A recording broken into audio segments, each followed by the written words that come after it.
నమస్తే.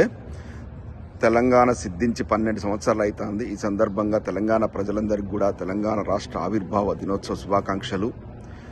మన కర్మ ఏంటంటే తెలంగాణ వచ్చి 12 ఏళ్ళు అయినా కూడా ఈనాడు తెలంగాణ అనే పదానికి అర్థమే లేదని తెలుగుదేశం పార్టీ నాయకుడు బక్క నరసింహులు అంటే తెలంగాణ అస్తిత్వాన్ని దెబ్బతీసే విధంగా తెలంగాణ నడిబొడ్డున ఒక ప్రెస్ మీట్ పెట్టి ఇష్టం ఉన్నట్టు తొడగొట్టి జుంపాలు ఊపుకుంటూ ఎవడ్రా నాకు అడ్డొచ్చేది, ఈ తెలంగాణ కూడా భారతదేశం అంతర్భాగమే, నేను ఇక్కడ వచ్చి బరాబర్ కొట్లాడతా, ఇక్కడ బరాబర్ అని ఇది చేస్తా అని చెప్పి రాజకీయం చేస్తా అని చెప్పి పక్క రాష్ట్ర ఉప ముఖ్యమంత్రి పవన్ కళ్యాణ్ వచ్చి తొడగొట్టి మాట్లాడుతున్నాడు. ఇవాళ తెలంగాణ రాష్ట్ర ఆవిర్భావ దినోత్సవం, ఇది తెలంగాణ ఆవిరైపోయిన దినోత్సవం. ఇప్పుడే మిట్టపల్లి గారిది ఒక ఫేస్బుక్లో మెసేజ్ చూశాను, ఇది తెలంగాణ ఆవిర్భావ దినోత్సవం కాదు, తెలంగాణ ఆవిరైపోయిన దినోత్సవంగా మార్చిరని. అది నిజమే అనిపిస్తూ ఉంది. పవన్ కళ్యాణ్ గారు నిజంగానే తెలంగాణ భారతదేశంలో అంతర్భాగమే, ఎవరు ఎక్కడైనా రాజకీయం చేసుకోవచ్చు, ఎవరు ఎక్కడైనా బతకొచ్చు, నేను కాదనలేని నిజం, అది కాదనలేని వాస్తవం, దాంతో విభేదించట్లే. కానీ పక్క రాష్ట్ర ఉప ముఖ్యమంత్రిగా ఉన్నావు, నీ ఓటు అక్కడ ఉంది, నువ్వు అక్కడ మాత్రమే ఎమ్మెల్యేగా పోటీ చేయగలవు, నువ్వు అక్కడ మాత్రమే రాజకీయం చేయగలవు. అటువంటి పరిస్థితిలో ఉన్నావు. ఒక ప్రాంతంలో రాజ్యమేలుతున్నటువంటి వ్యక్తి ముఖ్యమంత్రి, ఉప ముఖ్యమంత్రి, మంత్రి ఇంకో ప్రాంతానికి పోయినప్పుడు ఆ ప్రాంతాన్ని గౌరవించడం నేర్చుకో. ఫస్ట్ ఆ ప్రాంతం మీద దండయాత్ర పోయినట్టుగా సవాల్ ఎవరు ఇస్తారు? నీకు నిజంగా చిత్తశుద్ధి ఉంటే ఉప ముఖ్యమంత్రి పదవికి రాజీనామా చేయి, అక్కడ ఎమ్మెల్యే పదవికి రాజీనామా చేయి. నాకు భారతదేశం మొత్తం అన్ని రాష్ట్రాలు సమానమని అదే సనాతన ధర్మం వేసుకుని కదా, ఒక కాషాయ వస్త్రం కప్పుకో, భారతదేశం మొత్తం తిరుగు, నీవు చెప్పాలనుకునేది మొత్తం దేశవ్యాప్తం చెయ్యి, ఎవడొద్దనట్లే. కానీ ఒక రాష్ట్రానికి ఉప ముఖ్యమంత్రిగా ఉన్నప్పుడు ఆ రాష్ట్ర ప్రయోజనాల గురించి నువ్వు మాట్లాడాలి. నీకు ఎప్పుడు కూడా పక్క రాష్ట్ర ప్రయోజనాల గురించి నువ్వు మాట్లాడేటువంటి వెసులుబాటు నీకు ఉండదు. నీ ఇంట్రెస్ట్ ఎంతసేపు ఆంధ్రప్రదేశ్కి సంబంధించే ఉంటుంది. నువ్వేమైనా చేయదలుచుకుంటే అక్కడ మీకు కనీసం రాజధాని లేదు, ఆ రాజధాని తీసుకో. ఇంకొకటి మాట్లాడాడు, గద్దరుకు నేను ఇట్లా వెన్నులో బుల్లెట్లు దిగితే నేను వెహికల్ కొనిచ్చాను, 70 లక్షలు పెట్టన్నావు. గద్దరుకు వెన్నులో బుల్లెట్లు దింపింది ఎవరు? సీమాంధ్ర పాలకులు కాదా? గద్దరుకు ఆ పరిస్థితి తీసుకొచ్చింది ఎవరు? సీమాంధ్ర పాలకులు కాదా? నువ్వు ఎవరితో ఇవాళ అంటగాకుతున్నావు? ఆ వెన్నులో బుల్లెట్లు దింపిన వాళ్ళతో అంటగాగట్లేవా? నువ్వు ఏ ప్రభుత్వం ఉప ముఖ్యమంత్రి ఉన్నావు? నువ్వు అంటే ఎవడైతే కత్తితో పొడుస్తాడో వాడే మందు రాసినట్లున్నది. మీరు ఇప్పుడు అంటగాగుతున్న నేతలే మీ సీమాంధ్ర ముఖ్యమంత్రిగా ఉన్నప్పుడే గద్దరుకు వెన్నులో బుల్లెట్ దింపారు. మళ్ళీ వచ్చేసి నేను ఏం చెప్తున్నావు, నేను ఆయనకు వెహికల్ కొనిచ్చిన అని చెప్తున్నావు. ఇంతకంటే రాక్షసం ఉంటుందా? నువ్వు పర్సనల్గా ఆయనకు సాయం చేసిండొచ్చు. అదెవరన్నా బయటకు వచ్చి చెప్పుకునే ముచ్చటైనా? ఎంతోమంది సీమాంధ్ర ఫ్రెండ్లకు నేను సాయం చేసుకున్నా, నేను ఎంతోమంది సీమాంధ్ర ఫ్రెండ్స్ నుంచి నేను సాయం తీసుకున్నా. గవి వచ్చేసి రాజకీయాల కోసం వాడుకోవచ్చా? నీ యొక్క సంస్కృతి, నీ యొక్క భావజాలం అక్కడే అర్థం అవుతుంది. గద్దరుకు సాయం చేస్తే నీతోనే ఉంచుకోవాలి, పబ్లిక్ వచ్చి చెప్పాల్సిన అవసరం ఉంది. నువ్వు పెద్ద ఇది గొప్ప ఉదార స్వభావాన్ని నీ గద్దరికి సాయం చేసిన గొప్ప అని చెప్పుకోవడానిక అక్కడ వాడుకుంటున్నావంటేనే నువ్వు ఎంత నీచుడు అర్థమవుతుంది. నెంబర్ 2, కొండగట్టు అంజన్న టెంపుల్కు నేను టీటీడీ నుంచి 30 కోట్లు ఇచ్చిన అంటున్నావు. టీటీడీ నుంచి 30 కోట్లు నువ్వు ఇచ్చిండొచ్చు. మా తెలంగాణ ఏమి దివాలా తీసింది కాదు. 1000 కోట్లు పెట్టి యాదాద్రి టెంపుల్ను మా కేసీఆర్ గారు ఎట్లా తీర్చిదిద్దు చూసినాం. మాకు 30 కోట్లు పెద్ద ముచ్చట కాదు.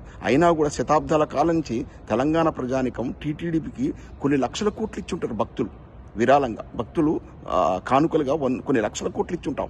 ఇప్పటికి కూడా తెలంగాణ ప్రజలు రోజుకు సాలిన ఆల్మోస్ట్ 25-35% ఆ భక్తులు తెలంగాణ పబ్లిక్గా ఉంటారు. మరి మేమేం మాట్లాడాలి? భక్తులు ఇచ్చిన దేవునికి ఇచ్చినట్టు కానుకల గురించి మాట్లాడతారా? అంటే ఎటువంటి సంస్కృతిలో ఉన్నావో, ఎటువంటి భావజాలంతో, భావదరిద్రంతో బతుకుతున్నావో పవన్ కళ్యాణ్ గారు మీరు విశ్లేషించుకోవాలి. కొండగట్టు అంజన్న స్వామికి 30 కోట్లు ఇవ్వమని ఎవరు అడిగిరా? నువ్వు ఫీల్ అయినావు, నువ్వు అంజన భక్తుడివి, టీటీడీ నుంచి ఇచ్చినావు, నీ పర్సనల్ అకౌంట్లోకి ఇచ్చినావు, దేవునికి కానుకగా ఇచ్చిర్రు. మేము కూడా ఇస్తున్నాం కదా టీటీడీకి. ఆదాని, అంబానీ, భారతదేశంలో ఉన్నటువంటి ప్రముఖులంతా కూడా అదేవిధంగా భారతదేశంలో వివిధ ప్రాంతాల నుంచి, ముఖ్యంగా తెలంగాణ ప్రాంతాల నుంచి అక్కడ వచ్చేటువంటి ప్రతి 2 భక్తులు ఒకటి తెలంగాణ భక్తుడే ఉంటాడు. మేము కూడా కానుకలు ఇస్తున్నాం కదా టీటీడీ దేవస్థానానికి, తిరుమలకు.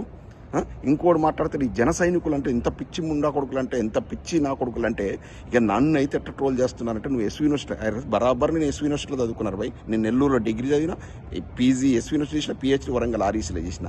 ఏంట్రా తప్పేంట్రా? చదువుకున్నాం, గంత కుసంస్కారాలు ఎక్కడైనా పోయి బతకొచ్చురా భారతదేశంలో. పవన్ కళ్యాణ్ అంటే చెప్తున్నా, బతకడానికి పోవడంలో తప్పు లేదు. పోయి రొమ్ము విరుచుకొని జుంపాలు ఒప్పుకుంటే తొడలు కొట్టి మాట్లాడద్దు. ఇదే మా తెలంగాణ నాయకులు వచ్చేసి విజయవాడలోనో తిరుపతిలోనో తిరుపతి దగ్గరికి వచ్చేసి తిరుమల మాదే అని చెప్పి తొడగొట్టి మాట్లాడితే మీరు సహించగలుగుతారా?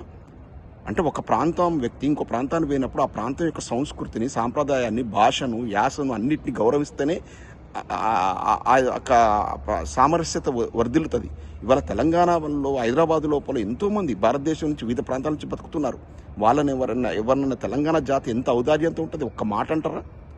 ఏమన్నా బతుకని వచ్చిన వాళ్ళతో ఏ ప్రాబ్లం లేదురా భయ్.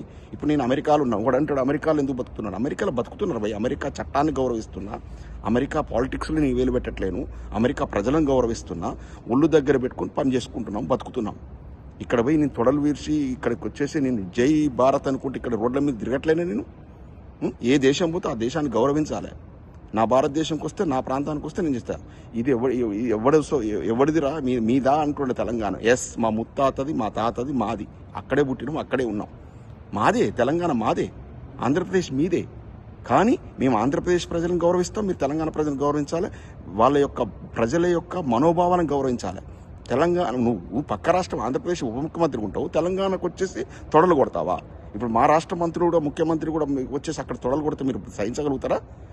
కేసీఆర్ ఆంధ్రప్రదేశ్లో శాఖ పెట్టలేదంటే పెట్టాం మీకు నొప్పి తెలవాలని పెట్టాం. మీరు వచ్చి ఇక్కడ తొడలు కొడుతుంటే మా మనోభావాలు ఎట్లా గాయపడుతున్నాయి? మీ దగ్గర కూడా పార్టీ పెడితేనే గింతగించుకుంటున్నావే. తెలంగాణలో వచ్చి ఆంధ్రప్రదేశ్లో వచ్చేసి బీఆర్ఎస్ పార్టీ ఎమ్మెల్యేలు, ఎంపీలకు పోటీ చేస్తే ఇంకెంత గించుకుంటావు? అక్కడ కూడా సంస్కృతి మీద దాడి చేస్తే ఏం తీసుకుంటావు? అక్కడ కూడా తొడలు కొడితే ఏం చేస్తావు? అంటే మీకు కూడా గాయం ఆ యొక్క తెలవాలి. ఇప్పుడు ఇవాళ తెలంగాణ ప్రజల మనోభావాలు ఏ విధంగా గాయపడుతున్నాయో నీకు అర్థమవుతుందా పవన్ కళ్యాణ్? ఇలా వచ్చి విచ్చలవిడిగా మాట్లాడుతుంది. ఆ ప్రాంత ఉప ముఖ్యమంత్రి రాజీనామా చేయి. నేను చెప్తున్నా ఇప్పుడు కూడా, నీకు వేసి ఇక్కడ పోటీ చేయొచ్చు. ఆంధ్రప్రదేశ్ ఉప ముఖ్యమంత్రిని రాజీనామా చేసేసి ఇక్కడికి వచ్చి ఇక్కడ ఒక ఓటర్గా నమోదు చేసుకొని ఇక్కడ కంటెస్ట్ చేసి ఎమ్మెల్యే గెలిచి ఇక్కడ రాజకీయాలు ఇన్వాల్వ్గా. ఎవడొద్దన్నాడు? చిత్తశుద్ధి ఉంటే ఒక పనికిమాలిన రాజకీయాలు పక్కకు పెట్టేట్టు పద్ధతిగా చెయ్యి. ఎవరి మీద తొడలు కొడుతున్నావు? ఎవరి మీద యుద్ధం ప్రకటిస్తున్నావు? తెలంగాణ మీద యుద్ధం ప్రకటిస్తున్నావు. ఇవాళ నువ్వు నడిబొడ్డును వచ్చేసి బరాబర్ చేస్తారా భయ్ అంటున్నావు. ఏం చేస్తున్నావు నువ్వు? ఈ రాజకీయం నువ్వు చేసేది. ఒకప్పుడు చెగువేర సిద్ధాంతాన్ని ఇప్పుడు సనాతన ధర్మం అంటున్నావు. ఏమి నీలాగా ప్యాకేజీలకు, నీలాగా రంగులు మార్చేటువంటి వ్యక్తులు కాదు. ఇది ఒక ఉద్యమాల గడ్డ, ఒక పోరాటాలకు, ఎంతోమంది బిడ్డలకు ఇక్కడ జన్మనిచ్చినటువంటి గడ్డ ఇది. పెట్టు విగ్రహాలు. ఇప్పుడు విగ్రహం నువ్వు చిత్తశుద్ధి ఉంటే మా కొమరం భీం విగ్రహం పెట్టు, మా చాకలైలమ్మ విగ్రహం పెట్టు అక్కడ, మా సురవరం ప్రతాప్ రెడ్డి విగ్రహం పెట్టు అక్కడ, మా పివి నరసింహరావు గారి విగ్రహం, మన పివి నరసింహ భారతదేశ మాజీ ప్రధాని విగ్రహం ఊరూర పెట్టు, మా నాయకు మర్రి చెన్నారెడ్డి గారి విగ్రహం పెట్టు అక్కడ. మద్రాసు నుంచి మేము తరివేస్తే ఆంధ్ర వాళ్ళను, మీ నాయకులంతా వచ్చి కర్నూలు పోతే ఆడ కనీసం పోవడానికి బాత్రూమ్లు లేకపోతే హైదరాబాద్ షెల్టర్ ఇచ్చింది. బూర్గుల రామకృష్ణారావు గారు మీకు షెల్టర్ ఇచ్చిండు. తర్వాత ఆయన రాజీనామా చేసి మీ దగ్గర నీలం సంజయ్ రెడ్డి ముఖ్యమంత్రి చేసిండు ఇక్కడ. అటువంటి గొప్ప ప్రాంతాన్ని పట్టుకొని ఇష్టం ఉన్నట్టు మా మనోభావాలు దెబ్బతిగా మాట్లాడితే, నువ్వు ఇస్తే కొండగట్టు ఆంజనేయ దేవాలయం నడుస్తుందా? మా దగ్గర లేవా? మేము యాదాద్రి టెంపుల్ కట్టుకోలేదా 1000 కోట్లు పెట్టి? మా దగ్గర మాది ప్రపంచంలోనే సుసంపన్నమైనటువంటి ప్రాంతం తెలంగాణ ప్రాంతం. నిజాం వెళ్ళినటువంటి ప్రాంతం. నిజాం కాలంలో ప్రపంచంలోనే అత్యంత రిచెస్ట్ ఏరియా ఏదంటే తెలంగాణ. నువ్వు ఇస్తే మేము బతుకుతున్నట్టుగా చిత్రీకరిస్తున్నావు. నువ్వు ఇస్తే మా గద్దరు జీవించినట్టుగా చిత్రీకరిస్తున్నావు. మేమేం బాంచం ద్వారానే మేము బతకట్లే. మా దగ్గర ప్రేమలు అట్లుంటాయి, ప్రేమలు అభిమానాలు అట్లుంటాయి. మేము అభిమానిస్తే ఎస్ బాంచం ద్వారా అంటాం. మేము ద్వేషిస్తే, మాకు ఒకసారి కోపం వచ్చిందంటే అదే వాడిని కాలు చేతులు ఇరగదొద్దాం. అది తెలంగాణ సంస్కృతి. ప్రేమకు